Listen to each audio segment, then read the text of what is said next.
نسخ التطبیق، ہماری اس مذکورہ پیش کردہ روایتوں سے تطبیق کا نسخ ثابت ہوا، اور یہ بات بھی ثابت ہو گئی وَإِنَّهُ كَانَ مُتَقَدِّمًا لِمَا فَعَلَهُ رسول اللہ صلی اللہ علیہ وسلم من وضع الیدین علی الرکبتین، کہ یہ چیز اس سے مقدم تھی جو کاروائی رسول اللہ علیہ السلام نے کی، اور وہ کاروائی ہے وضع الیدین علی الرکبتین، اس سے یہ تطبیق کا عمل پرانا تھا، متقدماً پہلے تھا، لما اس سے فعلہ جس کو کیا رسول اللہ صلی اللہ علیہ وسلم نے کیا کیا، من وضع الیدین، یہ من ما کا بیان ہے، ما فعلہ سے پہلے ما، تو وضع الیدین علی الرکبتین ثم التمسنا حکم ذلك من طریق النظر، اب وجہ نظر پیش کر رہے ہیں امام طحاوی رحمہ اللہ، وہ فرماتے ہیں ہم نے جب وجہ نظر کو دیکھا تو ہمیں بھی وہاں تطبیق کے مقابلے میں وضع الیدین علی الرکبتین جو ہے وہ اصل نظر آیا کہ اسی کو اختیار کیا جائے۔ اس کی وجہ یہ ہے کہ نماز کے دوران اعضاء کو سمیٹنا ہے یا اعضاء کو دور رکھنا ہے، تو مردوں کے لیے اعضاء کو دور رکھنے کا حکم ہے کہ رکوع کے دوران اپنے پہلوؤں سے، اپنے ہاتھوں کو اپنے پہلوؤں سے دور رکھیں، میں اپنے ہاتھوں کو اپنے پہلوؤں سے دور رکھیں، یہ بات ہمارے سامنے آئی ہے، نماز کے دوران یہ سلسلہ رہا ہے۔ تو جب ہمیں یہ محسوس ہوا کہ نماز کے دوران جو ہے نا وہ پہلوؤں سے ہاتھوں کو دور رکھنا ہے، تو اس دور رکھنے کا نتیجہ تطبیق کی شکل میں نکلتا ہے یا وضع الیدین علی الرکبتین کی شکل میں، اس پر غور کرنا ہے۔ تو جب ہم دونوں ہاتھوں کی تطبیق کریں گے اور گھٹنوں کے درمیان رکھیں گے، اس میں پہلوؤں سے ہاتھوں کو دور کرنا یہ ثابت نہ ہوگا، بلکہ ہاتھوں کو ملانا لازم آئے گا، اور جب ہم گھٹنوں کے اوپر رکھیں گے تو پہلوؤں سے ہاتھوں کا یعنی بازوؤں کا دور ہونا لازم آ جائے گا اور ثابت ہو جائے گا اور اس پر عمل ہو جائے گا۔ ثم التمسنا حکم ذلك من طریق النظر کیف ہوا، ہم نے اس کا حکم نظر کے راستے سے دیکھا کہ کیسے اس کا حکم ہے، فرأینا التطبیق، ہم نے جب تطبیق کو دیکھا، فیہ التقاء الیدین، اس میں ہاتھوں کا ملانا ہے، ورأینا وضع الیدین علی الرکبتین فیہ تفریقہما، اور جب دونوں ہاتھوں کو گھٹنے پر رکھیں گے تو اس میں تفریق ہے، یعنی ہاتھوں کو اپنے جسم سے تھوڑا جدا کرنا ہے۔ فاردنا ان ننظر فی حکم اشکال ذلک فی الصلاۃ، اس جیسی چیزوں میں نماز کے اندر کیا حکم ہے، کیف ہوا اشکال ذلک، اس جیسی چیزوں میں نماز کے اندر حکم کیا ہوتا ہے۔ فرأینا السنۃ، ہم نے دیکھا کہ سنت جو نبی کریم صلی اللہ علیہ وسلم سے منقول ہے، بالتجافی پھر رکوع والسجود، تجافی ہے، تجافی کا معنی دور رکھنا، رکوع اور سجود میں اپنے پہلوؤں سے بازوؤں کو۔ وَأَجْمَعَ الْمُسْلِمُونَ عَلَى ذَلِكَ، اور تمام مسلمانوں کا اس پر اجماع ہے۔ فَكَانَ ذَلِكَ مِنْ تَفْرِيقِ الْأَعْضَاءِ، تو اب ہم جب اس کو سمجھ گئے کہ اس میں تفریق الاعضاء اصل ہے، وَكَانَ مَنْ قَامَ فِي الصَّلَاةِ أُمِرَ أَنْ يُرَاوِحَ بَيْنَ قَدَمَيْهِ، ساتھ ساتھ یہ بات بھی ہے کہ جو آدمی نماز میں کھڑا ہو تو اپنے قدمین کے درمیان فاصلہ رکھے، کچھ فاصلہ رکھے، قدر فاصلہ، اور فاصلہ بھی تطبیق کے خلاف ہے، جب گھٹنوں کو ملائے گا تو فاصلہ نہیں رہے گا۔ وقد روا ذلك وقد روی ذلك عن ابن مسعود، اور یہ جو فاصلے کا ذکر یہ تو ابن مسعود سے منقول ہے، وهو الذي روى التطبيق، جنہوں نے خود تطبیق کو روایت کیا بھی ہے۔ فلما رأينا تفریق الاعضاء في هذا بعضها من بعض اولا، اعضاء کو تفریق کرنا، ایک دوسرے سے جدا کرنا ایک دوسرے سے، تو یہ اولا ہے من الصاق بعضها ببعض، ایک دوسرے سے ملانے سے، اعضاء کو ایک دوسرے سے چپکانا، اس کے مقابلے میں جدا کرنا اولا ہے۔ واختلفوا، اب اتفاقی چیز اور اختلافی چیز، اختلاف یہاں الصاق میں ہے اور تفریق میں ہے رکوع کے اندر، یعنی مسئلہ یہ ہے کہ باقی پوری نماز میں مثلا سجدے میں وہ تو اختراع یعنی اعضاء دور رہیں گے، لیکن رکوع میں اختلاف ہوا، جمہور کہتے ہیں کہ اعضاء دور رہیں گے، تطبیق والے کہتے ہیں کہ نہیں، ملے رہیں گے۔ فکان نظر والا ذلك، اس پر نظر ڈالتے ہوئے ہم اس نتیجے پر پہنچتے ہیں کہ ان یکون مختلف فیہ من ذلك معطوفا علی ما اجمعوا علیہ، اختلافی چیز کو اتفاقی چیز پر قیاس کرنا چاہیے، اختلافی چیز کو اتفاقی چیز پر، ان یکون ما، کہ ہو وہ چیز اختلافو فیہ جس میں ان حضرات نے اختلاف کیا، من ذلك اس معاملے میں سے، معطوفا اس کو موڑ دیا جائے، علی ما اس چیز کی طرف، اجمعوا علیہ جس پر اجماع کیا ہے انہوں نے، منہ اس معاملے میں سے، جو معاملہ اجماعی ہے اس پر تو باقی اعضاء میں تو افتراق، باقی مواقع پر تو تفریق ہوگی، یہاں پر کیسے انصاف ہوگا؟ فیکون کما کان التفریق فیما ذکرنا، تو جیسے تفریق ہے، جیسے ہم نے ذکر کیا افضل ہے، تو یکون فی سائر الاعضاء کذالک، دیگر اعضاء میں ایسے ہے تو یہاں بھی ایسا ہی ہو۔ وقد روی فی التجافی فی السجود ما قد حدثنا، حدیث میں موجود ہے کہ سجدے میں تجافی ہوگی، اعضاء کو ایک دوسرے سے دور رکھا جائے گا، اس سلسلے میں یہ روایت ہے ابن مرزوق کی قال حدثنا عفان قال حدثنا شعبۃ عن ابی اسحاق عن التمیمی عن ابن عباس رضی اللہ عنہما وعنہم ان رسول اللہ صلی اللہ علیہ وسلم کان اذا سجد یورا بیاض ابطیہ،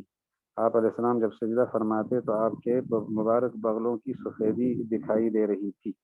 سفیدی تب نظر آتی ہے کہ اعضاء دور رہیں جسم سے، یعنی یدین دور رہیں، بازو دور رہیں۔ اگلی روایت دیکھ لیں، وہ بھی حدثنا ابو امیہ قال حدثنا کثیر بن ہشام ابو نعیم قال حدثنا جعفر بن برقان قال حدثني يزيد بن الاسم عن میمونة زوج النبی صلی اللہ علیہ وسلم رضی اللہ عنہ وعنہم قالت كان النبی صلی اللہ علیہ وسلم اذا سجد جافا اعضاء کو دور رکھتے حتی یرا من خلفہ، آپ کے پیچھے والا آدمی دیکھ لیتا تھا وضح کہ بطیہ، آپ کے بغلوں کی سفیدی کو۔ وبه قال حدثنا ابن ابي داود قال حدثنا محمد بن الصباح قال حدثنا اسماعيل بن زكريا عن جعفر بن برقان وعبد الله بن الاسم عن يزيد بن الاسم عن میمونة رضی اللہ عنہ وعنہم بنحوه، یہ بھی حضرت میمونہ کی اسی طرح کی روایت۔ جافا کا معنی ہے دور رکھتے تھے ہاتھوں کو اپنے پہلوؤں سے۔ وبه قال حدثنا ابن ابي داود قال حدثنا علي بن بحر قال حدثنا هشام بن يوسف عن معمر عن منصور سے، اچھا آگے، عن سالم بن ابي الجعد عن جابر بن عبد الله رضي الله عنه ان رسول الله صلى الله عليه وسلم كان اذا سجد جافا دور رکھتے تھے اعضاء کو، حتیٰ یعنی یدین کو سجدے کے دوران اپنے بازوؤں کو دور رکھتے تھے کہ بیاض ابطیہ، آپ کے بغلوں مبارک کی سفیدی نظر آ جاتی تھی، اور یا یہ فرمایا تھا حتیٰ ارا بیاض ابطیہ، کہ میں دیکھ لیتا تھا آپ کی بغلوں کی سفیدی کو۔ وبه قال حدثنا ابو امیہ قال حدثنا یحیی بن اسحاق قال حدثنا ابن لهیعة عن عبید اللہ بن المغیرة قال حدثني ابو الهیثم قال سمعت ابا سعید رضی اللہ عنہ عنہم یقول کانی انظر الى بیاض کشحی رسول اللہ صلی اللہ علیہ وسلم، کش پہلو، اور پہلو یہاں مراد اس سے وہی ابطین ہے، آپ سجدے کی حالت میں ہوتے تو میں سفیدی دیکھ لیا کرتا تھا۔ وبه قال حدثنا ابو امیہ قال حدثنا یحیی الحمانی قال حدثنا شریک عن ابی اسحاق قال رأیت البراء رضی اللہ عنہ عنہم اذا سجد، جب سجدہ فرماتے خوا ورفع یدیہ ورفع عجیزتہ، آپ جھک جاتے تھے اور عجیزہ مبارک کو بلند فرما دیتے تھے۔ براء ابن عازب رضی اللہ عنہ، خوا ورفع عجیزہ، عجیزہ کہا جاتا ہے سوری ان کو، پچھلے حصے کو۔ کہ حضرت براء ابن عازب کا حال سنایا ابو اسحاق نے، اور انہوں نے فرمایا کہ میں نے رسول اللہ صلی اللہ علیہ وسلم کو اسی طرح سجدہ کرتے دیکھا ہے۔ تو اعضاء کو ایک دوسرے سے دور رکھنا ان روایات سے ثابت ہوا۔ وبه قال حدثنا علي بن شيبة قال حدثنا ابو صالح قال حدثني يحيى بن ابي ايوب عن جعفر بن ربيعة عن عبد الرحمن بن هرمز عن عبد الله بن بحينة انه حدثه ان رسول الله صلى الله عليه وسلم كان اذا سجد فرج بين ذراعيه وبين جنبيه حتى يرى بياض ابطيه، آپ علیہ السلام فرجہ کشادگی پیدا کرتے ذراعین کے درمیان، وبین جنبیہ پہلوؤں کے درمیان، حتی یرا یہاں تک کہ دیکھا جاتا تھا آپ کے ابطین مبارکین کی سفیدی کو۔ وبه قال حدثنا يونس قال اخبرني عبد الله بن نافع عن داود بن قيس عن عبيد الله بن عبد الله بن اقوم الكعبي عن ابيه رضي الله عنه قال رأيت رسول الله صلى الله عليه وسلم وهو يصلي فنظرت الى غفرة ابطیہ، غفرہ یہاں بھی سفیدی کے معنی میں ہے، یعنی بیاض ابطیہ وهو ساجد۔ وبه قال حدثنا نصر بن مرزوق قال حدثنا ابن ابي مريم قال اخبرني نافع بن يزيد قال اخبرني خالد بن يزيد عن عبيد الله بن المغيرة عن ابي الهيثم عن ابي هريرة رضي الله عنه وعنهم انه قال كأني انظر الى بیاض کشحی رسول اللہ صلی اللہ علیہ وسلم، گویا کہ میں اب دیکھ رہا ہوں رسول اللہ علیہ السلام کے دونوں مبارک پہلوؤں کی سفیدی کو کہ وہ سجدے کی حالت میں تھے اور وہ سفیدی اور نظر آ رہی تھی. وبه قال حدثنا محمد بن علي بن داود قال حدثنا ابو نعيم وعفان قال حدثنا عباد بن راشد قال حدثنا الحسن قال حدثني أحمر صاحب النبي صلی اللہ علیہ وسلم قال ان کننا، یہ ان مخفف من المثقل ہے، معنی یہ ہے بے شک شان یہ ہے کہ تھے ہم لنأوی الی رسول اللہ صلی اللہ علیہ وسلم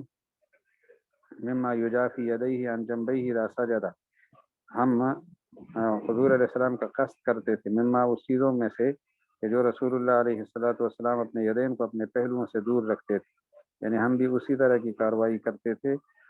وبه قال حدثنا ابن مرزوق قال حدثنا ابو عاصم وابو عامر عن عباد بن میسرة عن الحسن قال اخبرني احمد صاحب رسول اللہ صلی اللہ علیہ وسلم مثله. آخری تبصرہ امام طحاوی کا. فلما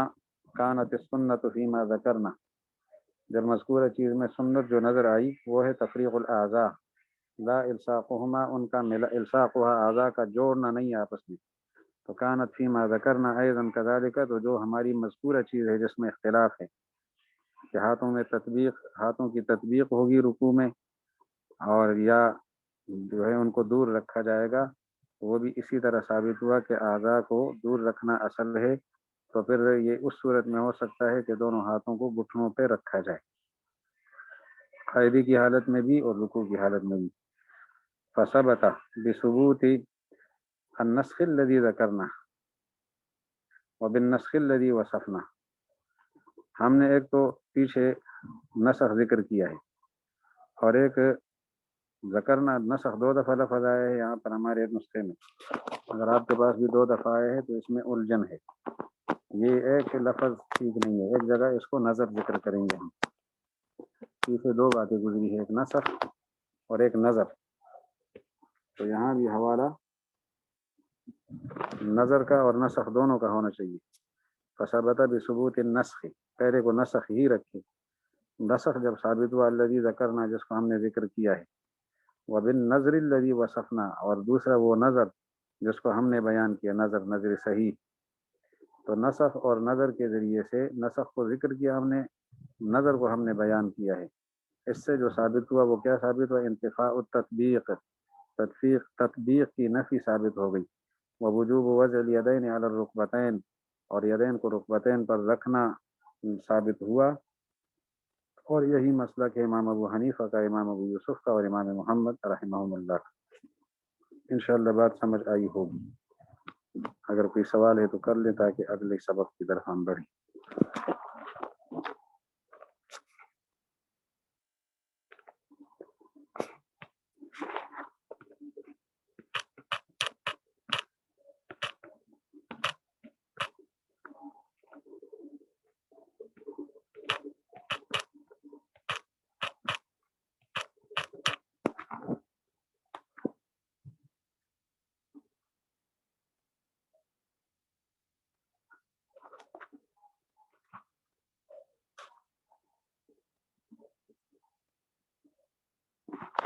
حاصل اس کا یہ ہے کہ جب انسان رکوع کرے اور یا دونوں یعنی قاعدوں میں بیٹھے تو کس ترتیب سے بیٹھے. ایک طریقہ یہ ہے کہ دونوں ہاتھوں میں تطبیق کرے، دونوں ہاتھوں کو ملائے اور گھٹنوں کے درمیان رکھے. یہ ہے تطبیق کی شکل، گھٹنوں کے درمیان تطبیق. یہ ہے ابن مسعود رضی اللہ عنہ کی رائے صحابہ کرام میں سے. اور ان کے علاوہ حضرت اسود، حضرت علقمہ اور ابراہیم نخعی رحمہم اللہ، ان بزرگوں کی رائے بھی یہی ہے کہ تطبیق اصل ہے. حضرت ابن مسعود رضی اللہ عنہ اور آپ کے محشین فذهب قوم میں جتنے لوگ لکھے ہیں وہ اس سے مراد ہے. اسود، علقمہ، ابراہیم نخعی اور ابو عبیدہ، ان بزرگوں کی رائے یہ ہے کہ تطبیق ہوگی. اس کے لیے جو حدیث شروع میں آپ نے پڑھی ہے اس حدیث سے وہ استدلال کرتے ہیں. تو دوسرے حضرات فرماتے ہیں کہ تطبیق نہیں ہے، دونوں ہاتھوں کو گھٹنوں پر رکھا جائے گا، سجدے میں بھی اور رکوع میں بھی گھٹنوں پر رکھا جائے گا. اور اس کے لیے انہوں نے 5 حضرات کی حدیث پیش کی تھی. حضرت عمر رضی اللہ عنہ کی حدیث، حضرت ابو مسعود بدری کی حدیث، حضرت ابو حمید ساعدی کی 2 حدیثیں، اور حضرت وائل ابن حجر کی حدیث، اور حضرت